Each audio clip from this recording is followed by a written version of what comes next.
प्रिय मित्रों, ज्ञान प्रवाह के इस अंक में आपका स्वागत है।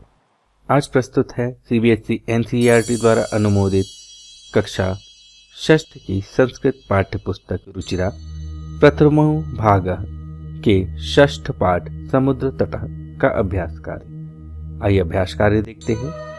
उच्चारणम कुरुत, उच्चारण करिए, मेरे साथ उच्चारण कीजिएगा। तरंगैः मत्स्य जीविनः विदेशी पर्यटकेभ्यः संगमः तिसृषु वैदेशिक व्यापाराय प्रायद्वीपः बंगोपसागरः चंद्रोदयः। अधोलिखितानां प्रश्नानाम उत्तरम लिखत, अधोलिखित प्रश्नों के उत्तर लिखिए। जनाः काभिः जलविहारं कुर्वन्ति, जनाः लोग काभिः किसके द्वारा जलविहार कुर्वन्ति करते हैं। उत्तर देखते हैं। एषः समुद्र तटः, अत्र जनाः पर्यटनाय आगच्छन्ति, केचन तरंगैः क्रीडन्ति। देखिए यहाँ केचन है, केचन से हम जनाह को लेंगे। यहाँ लोग पर्यटन के लिए आते हैं। केचन तरंगैः क्रीडन्ति, कुछ लोग तरंग से खेलते हैं। केचन च, पुनः यहाँ केचन से हम किसको लेंगे? जनाह को। केचन च नौकाभिः जलविहारं कुर्वन्ति, कुछ लोग नौका के द्वारा जलविहार करते हैं। किसके द्वारा जलविहार करते हैं? नौकाभिः। तो उत्तर क्या होगा? जनाः नौकाभिः जलविहारं कुर्वन्ति। अगला प्रश्न देखते हैं। भारतस्य दीर्घतमः समुद्र तटः कः? भारत का दीर्घतम समुद्र तट कौन सा है? चेन्नई नगरस्य मेरिना तटः देशस्य सागर तटेषु दीर्घतमः। चेन्नई नगर का मेरिना तट देश के सागर तटों में सबसे दीर्घ है, सबसे लंबा है। कौन सा तट? मेरिना तट। अब उत्तर क्या होगा? भारतस्य दीर्घतमः समुद्र तटः चेन्नई नगरस्य मेरिना तटः अस्ति। भारत का दीर्घतम सबसे लंबा समुद्र तट चेन्नई नगर का मेरिना तट है। अगला प्रश्न देखते हैं। जनाः कुत्र विहरन्ति, लोग कहाँ बिना रोक टोक के विहार करते हैं? कहाँ करते हैं? यहाँ देखिए। मुंबई नगरस्य जुहू तटे सर्वे जनाः स्वैरं विहरन्ति, मुंबई नगर के जुहू तट पे सभी लोग बेरोक टोक विहार करते हैं। तो उत्तर क्या हो जाएगा? जनाः मुंबई नगरस्य जुहू तटे स्वैरं विहरन्ति।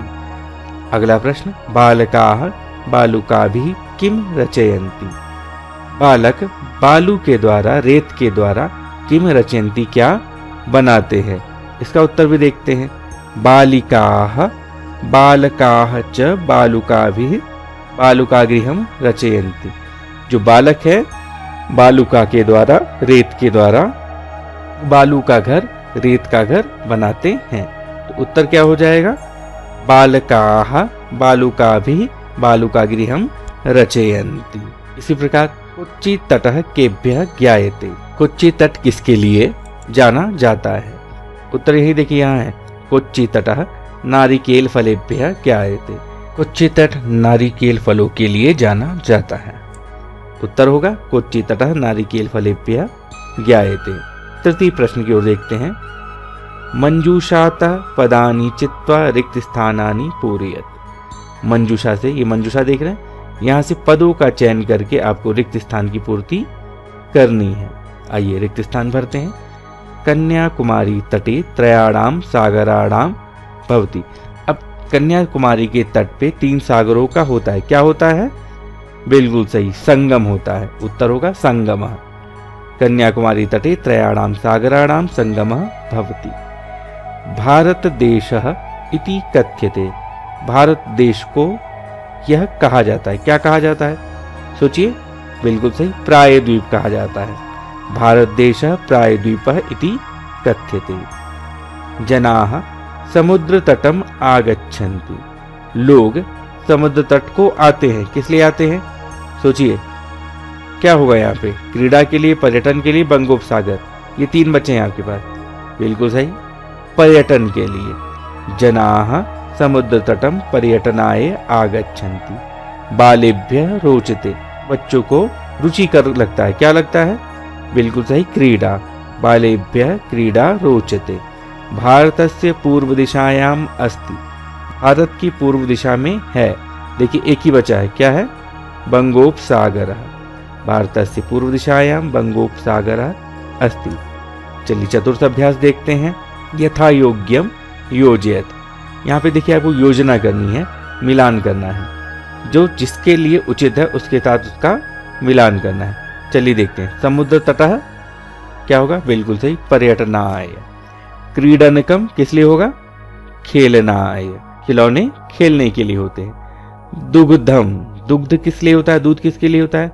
ज्ञान के लिए, प्रकाश के लिए, पोषण के लिए। किसके लिए होगा? बिल्कुल सही, पोषण के लिए। दुग्धम पोषणाय। दीपकः, दीपक किसके लिए होगा? बिल्कुल सही, प्रकाशाय। विद्या, एक ही बचा है तो क्या होगा? ज्ञानाय। विद्या ज्ञानाय। पंचम अभ्यास देखते हैं। तृतीया विभक्ति प्रयोगेण रिक्त स्थानानि पूरयत। तृतीया विभक्ति का प्रयोग करके रिक्त स्थान की पूर्ति करनी है। देख रहे हैं ये रिक्त स्थान है ना, इनकी पूर्ति करनी है तृतीया विभक्ति का प्रयोग करके। बालकाः सह पठन्ति, यहाँ बालिका दिया है। बालिका का तृतीया एक वचन क्या बनेगा? याद कीजिए, बालिकया, बालिकाभ्याम, बालिकाभि। बिल्कुल सही, बालिकया। तो उत्तर हो जाएगा बालकाः बालिकया सह पठन्ति। तडागः विभाति। तडाग सुंदर लगता है, किसके द्वारा लगता है? कमल के द्वारा। तो कमल में तृतीया एक वचन क्या बनेगा? यहाँ देखिए, कमलेन कमलाभ्याम कमलैः, क्या होगा? कमलेन। तडागः कमलेन विभाति। अहम अपि खेलामि, मैं भी खेलता हूं। किससे खेलता हूं? कंदुक से। तो कंदुक का तृतीया एक वचन क्या बनेगा? बिल्कुल सही, कंदुकेन, कंदुकाभ्याम कंदुकैः, क्या बनेगा? बिल्कुल सही, कंदुकेन। अहम अपि कंदुकेन खेलामि। अगला देखते हैं। अश्वाः सह धावन्ति। अश्व, तो अश्व का तृतीया एक वचन आपको देखना है। अश्वेन अश्वाभ्याम अश्वैः, क्या होगा? अश्वाः अश्वेन सह धावन्ति। देखिए यहाँ पे आप चाहे तो अश्वाभ्याम भी लिख सकते हैं, अश्वैः भी लिखा सकते हैं।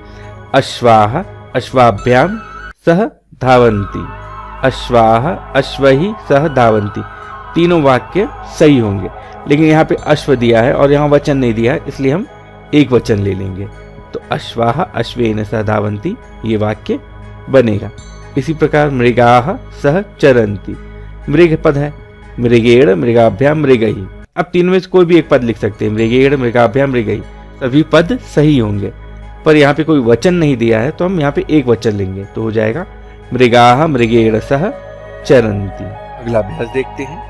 अधोलिखितम वृत्तचित्रम पश्यतु। ये अधोलिखित वृत्तचित्र देख रहे हैं। उदाहरणानुसारेण कोष्ठगतैः शब्दैः उचित वाक्यानि रचयत। उदाहरण के अनुसार, इस उदाहरण के अनुसार ही कोष्ठगतैः शब्दैः, ये कोष्ठक में कुछ शब्द दिए गए ना, इनके आधार पर, इनके प्रयोग के द्वारा उचित वाक्यानि रचयत, सही वाक्य आपको बनाने हैं। पहला देखते हैं। रहीमा मित्र सह क्रीडति। रहीम मित्र साथ खेलता है। तो मित्र का तृतीया एक वचन क्या बनेगा? यहाँ देखिए, मित्रेण मित्राभ्याम मित्रैः, एक वचन में क्या बना? मित्रेण। वाक्य क्या बना रहे हैं? रहीमा मित्रेण सह क्रीडति। इसी प्रकार अगला वाक्य भी देखते हैं। रहीमा द्विचक्रिका आपणम गच्छति। द्विचक्रिका जो है स्त्रीलिंग का, बालिका जैसे बनता है ना, ठीक वैसे इसका रूप चलेगा। बालिका का तृतीया में क्या चलता है शब्द रूप? बालिकया बालिकाभ्याम बालिका। ठीक इसी प्रकार द्विचक्रिका का भी चलेगा। क्या चलेगा? द्विचक्रिकया द्विचक्रिकाभ्याम द्विचक्रिका। तृतीया एक वचन में बना द्विचक्रिकया, तो वाक्य बनेगा रहीमा द्विचक्रिकया आपणम गच्छति। अगला वाक्य देखते हैं। रहीमा कलम पत्रम लिखति। रहीम कलम से पत्र लिखता है। कलम का तृतीया एक वचन क्या बनेगा? कलमेन। कलमेन कलमाभ्याम कलमैः, तो वाक्य बनेगा रहीमा कलमेन पत्रम लिखति। रहीमा हस्त कंदुकम क्षिपति। हस्त है ना, ये भी बालक की तरह चलेगा। बालिकेन बालकाभ्याम बालिकैः। ठीक इसी प्रकार हस्तेन हस्ताभ्याम हस्तैः, तो वाक्य क्या बनेगा इसका? रहीमः हस्तेन कंदुकम क्षिपति। रहीम हस्त से, हाथ से बॉल को फेंकता है। रहीमः नौका जल विहारम करोति। नौका जो है आकारांत है तो बालिका के समान चलेगा। बालिका का तृतीया में क्या चलता है? बालिकाया, बालिकाभ्याम, बालिका भी। ठीक ऐसे ही नौका का भी चलेगा। नौकया, नौकाभ्याम, नौका भी। तो तृतीया एक वचन क्या बना? नौकया। तो वाक्य बनेगा रहीमः नौकया जल विहारम करोति। रहीमः चषकम जलम पिबति। रहीम चषक से जल पीता है। चषक जो है ना वो बालक की तरह चलेगा। चषकेन चषकाभ्याम चषकहि। तो चषक का क्या बन जाएगा? चषकेन। रहीमः चषकेन जलम पिबति। ठीक ऐसे ही तुलिका है, ये भी बालिका की तरह चलेगा। तो बालिका की तरह चलेगा तो क्या बनेगा? तुलिकाया, तुलिकाभ्याम, तुलिका भी। रहीमः तुलिकाया चित्रम रचयति। रहीम तुलिका से ब्रश से चित्र को बनाता है। अगला देखते हैं। रहीमः वायुयान यह आगच्छति। रहीम वायुयान से कल आया था। अब वायुयान जो है नपुंसकलिंग। फलम फलेन फलानि, फलेन फलाभ्याम फलैहि, वायुयानेन वायुयानाभ्याम वायुयानेन। तो क्या वाक्य बनेगा? रहीमः वायुयानेन आगच्छति। अब इनको वाक्य रूप में भी देख लेते हैं। रहीमः मित्रेण सह क्रीडति। रहीमः द्विचक्रिकया आपणं गच्छति। रहीमः कलम पत्रं लिखति। रहीमः कलमेन पत्रं लिखति। रहीमः हस्त कंदुकम क्षिपति। रहीमः हस्तेन कंदुकम क्षिपति। रहीमः नौका जल विहारम करोति। रहीमः नौकया जल विहारम करोति। रहीमः चषक जलम पिबति। रहीमः चषकेन जलम पिबति। रहीमः तुलिका चित्रम रचयति। तुलिका का बने जाएगा तुलिकाया, तो बन जाएगा रहीमः तुलिकाया चित्रम रचयति। ठीक इसी प्रकार रहीमः वायुयान यह आगच्छति।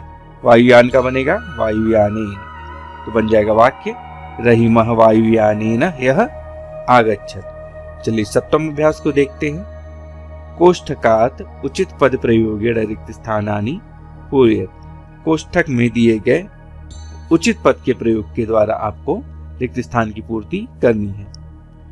चलिए वाक्य बनाने का प्रयास करते हैं। धनिकः डैश धनम ददाति। देखिए जहां पे किसी को कोई चीज देते हैं ना तो वहां पे हमेशा हम चतुर्थी का प्रयोग करते हैं। तो यहाँ पे क्या हो रहा है? धनिक जो है धन दे रहा है। किसको दे रहा है? निर्धनम को या निर्धनाय को, क्योंकि चतुर्थी का प्रयोग करना है। निर्धनम और निर्धनाय दोनों में चतुर्थी कौन है?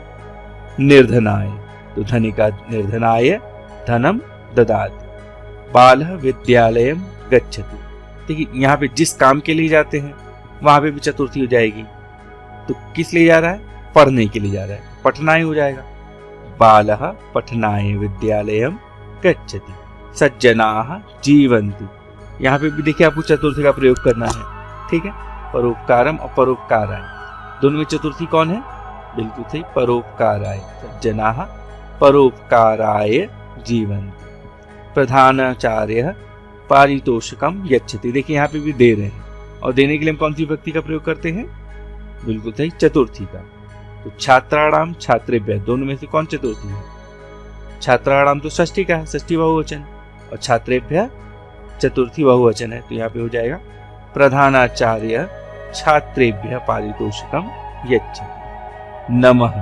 देखिए नमः के योग में भी हमेशा क्या होती है? चतुर्थी होती है। तो शिक्षकम और शिक्षकाय दोनों में से चतुर्थी कौन है? शिक्षकम तो हो गया द्वितीय एक वचन, और शिक्षकाय चतुर्थी एक वचन, तो हो गया शिक्षकाय नमः। समृद्धता का अभ्यास कार्य यही समाप्त होता है। धन्यवाद। अगले अंक पुनः मिलेंगे। पुनर्मिलामः। नमो नमः।